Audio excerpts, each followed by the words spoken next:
Welcome to the Future is Borderless podcast with David Nilssen. We feature top entrepreneurs and thought leaders from around the world, those who bring a global mindset and a unique perspective to their life and business. Now, let's get started with the show. Hi, everyone. I'm David Nilssen, the host of the show. My belief is that we're living through a fundamental transformation in the way that we work and live. And this requires a borderless mindset, looking beyond the way that we think and the way that we learn and allowing us to lead and grow in a dynamically changing world. The Future is Borderless highlights thought leaders and entrepreneurs, people from around the world who bring a global mindset and a unique perspective on life and business.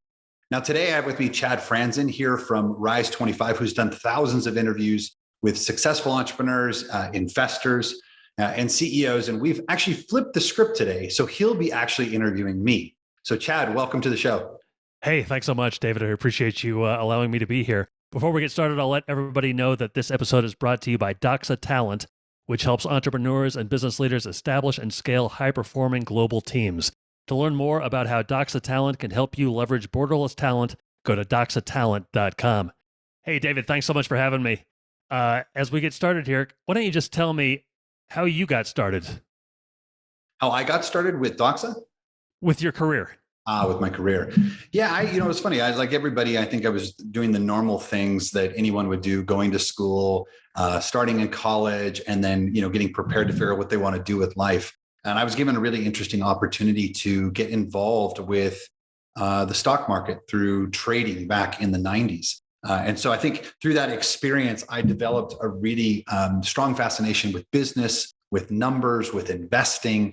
And that sort of led me down a variety of different paths to starting a company like Guidant Financial, which helps new entrepreneurs get capital to start or buy a business. And then eventually Doxa Talent, which came as, through my experiences with Guidant. Sure. So tell me a little bit more about Doxa Talent and how it got started. Well, it's funny. Seattle, which is where it was based out of, or I should say Guidant Financial was based out of, is its own unique economic animal. The things that we worry about today, which are, access to talent, cost of wages, the complexity with business, those are all things that were happening in Seattle years and years ago. So I remember there was this time where we were preparing for a meeting and I was looking at the numbers and realizing our labor costs were outpacing our growth. And we were still a pretty fast growing organization.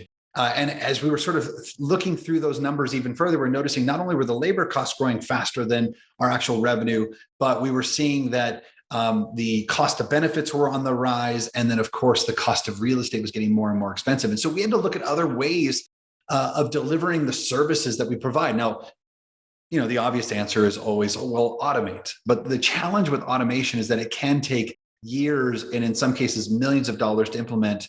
And it takes a long time until you can actually recognize the benefits of that. And we needed instant gratification. So we looked at everything from outsourcing to bringing on more contract workers, you name it.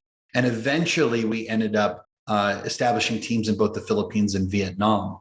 I won't bore you with all the details, but we learned a lot in that process. And in doing so, realized that this is a capability that we believe that most businesses are going to have to develop to remain competitive in the future. And so when we say the future is borderless, it's not just a mindset, but it is also about recognizing that we are all connected.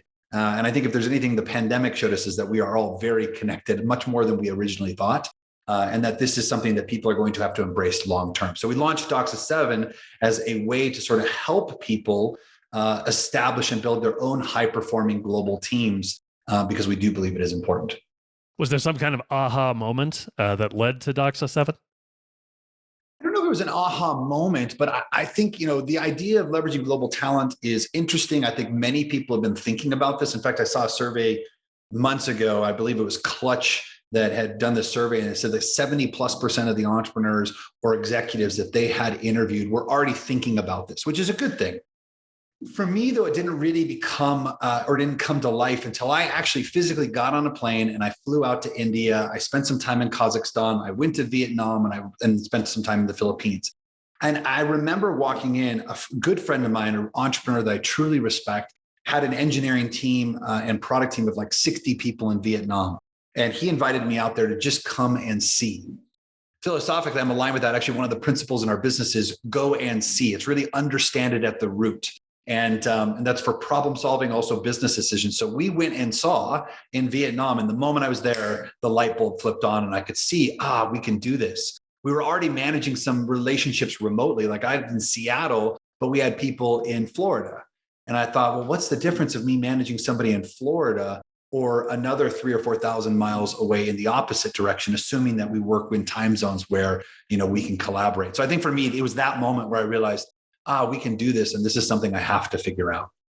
So we kind of talked about how you got started in your career. What were the early days of your career like? Well, it's funny. I go back to one of the businesses that I was part of co-founding with my best friend and business partner, Jeremy Ames, was Guidant Financial. And, as I said, we help people find capital started by a business, and then we provide them with services like 401k administration, tax and accounting, and even payroll. When we started that business, like many people, it was literally started on the back of a napkin. In fact, I even have a snapshot somewhere of that napkin. We launched this business, and I was relatively young at the time. I was 25 years old, and so I was not only young, but I was young in my career, and we were sort of figuring out things as we go, as we created this sort of new category. Even, I think for me that was a big opportunity to sort of stretch and grow. But what I think I realized is that it's okay not to know all of the answers. I think that humility that I brought every single day just kind of turned me into a lifelong learner. And the other is that, I had to unlearn some of the things that I had learned in my childhood in order to be successful or get the things that I wanted as I went forward in life. And so for me, I think that was a really cool experience, and one that, I spent 20 years helping to build that business. So moving forward from that, what would you say were the biggest turning points of your career up until now? Great question. One that comes to mind immediately is 2008. So, I was in a financially oriented business, right? And 2008, the stock market had eroded, and that was right after the real estate market had crashed. And people stopped wanting to take big risks. And so the investments in business, which we relied on, weren't happening. And we saw our revenues over about a quarter period of time go down by about 60%.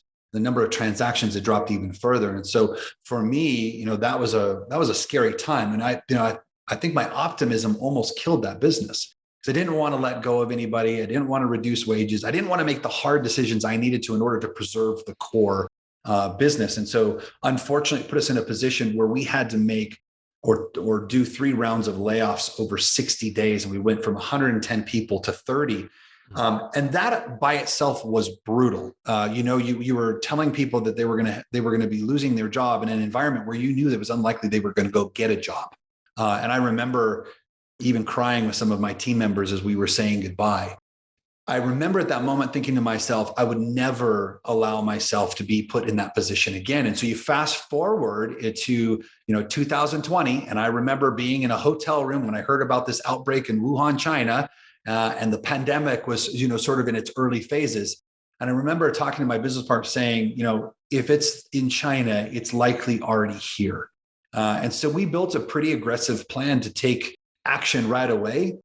The goal was to preserve jobs, because I never wanted to lay off a person in that environment again. And I'm proud to say that we were able to make it through that experience, having no one lost their job, no compensation was lost as a result of that, because of the plan that we put in place and how aggressively we moved. So I learned a lot from that first experience, and that has helped, I think, me be a better entrepreneur when it comes to crisis management.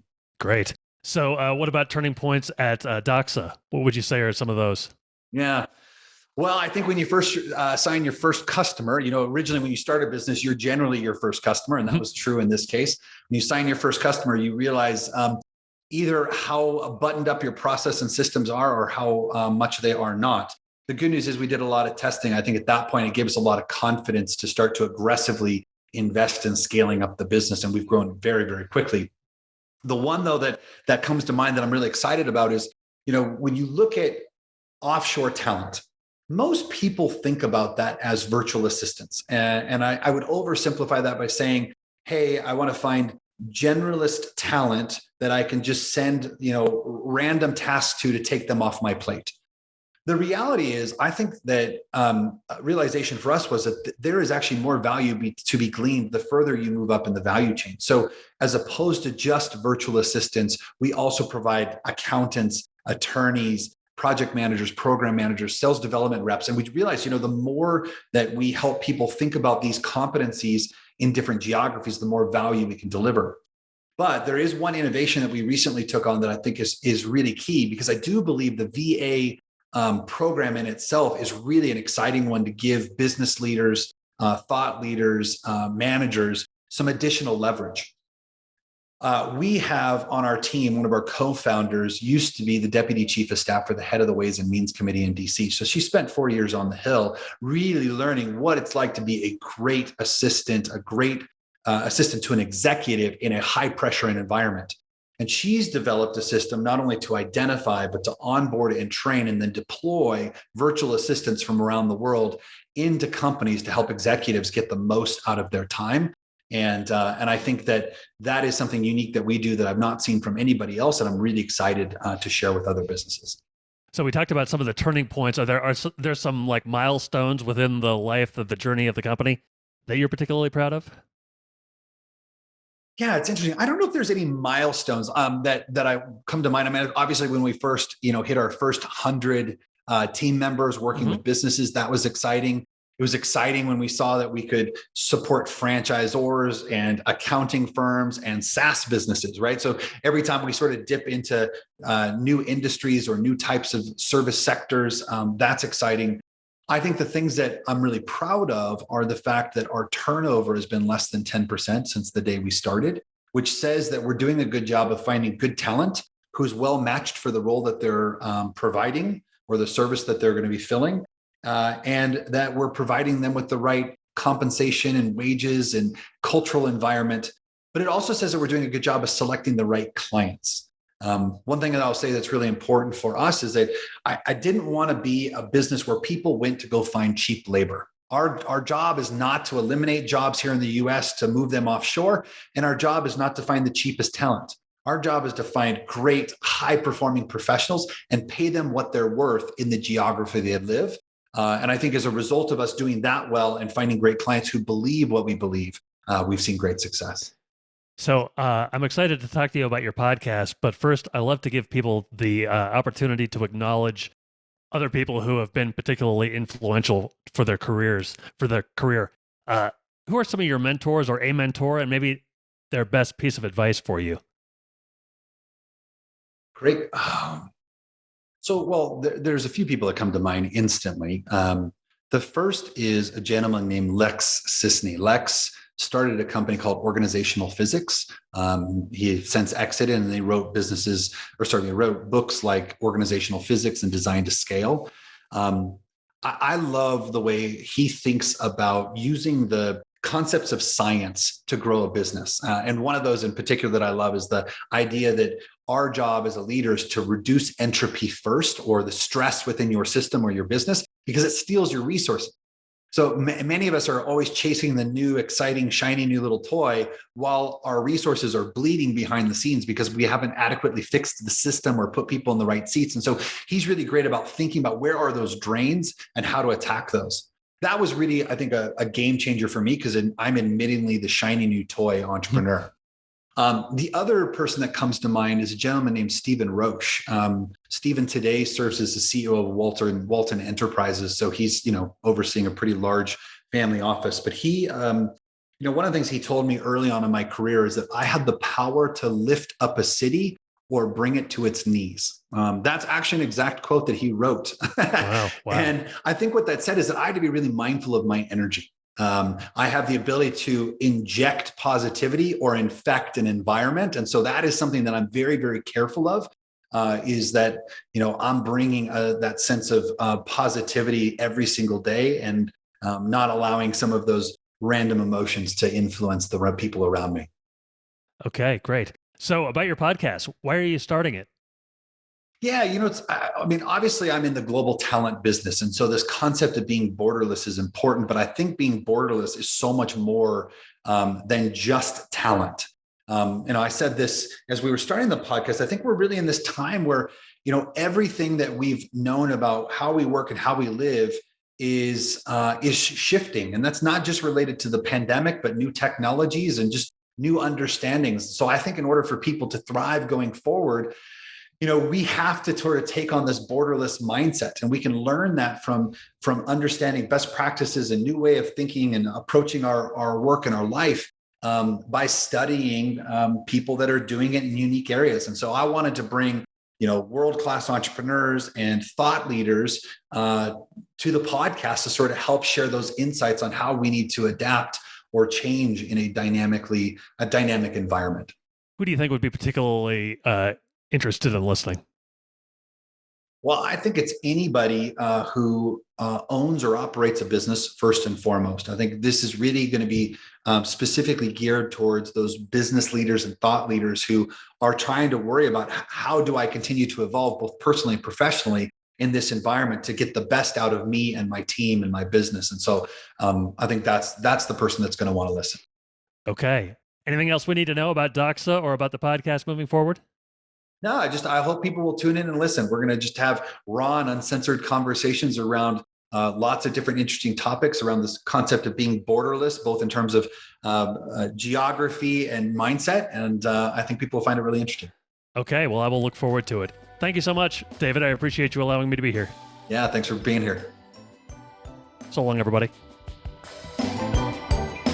Thank you for listening to the Future is Borderless podcast with David Nilssen. Be sure to click subscribe to future episodes so you can hear from more top entrepreneurs and thought leaders. And we'll see you again next time.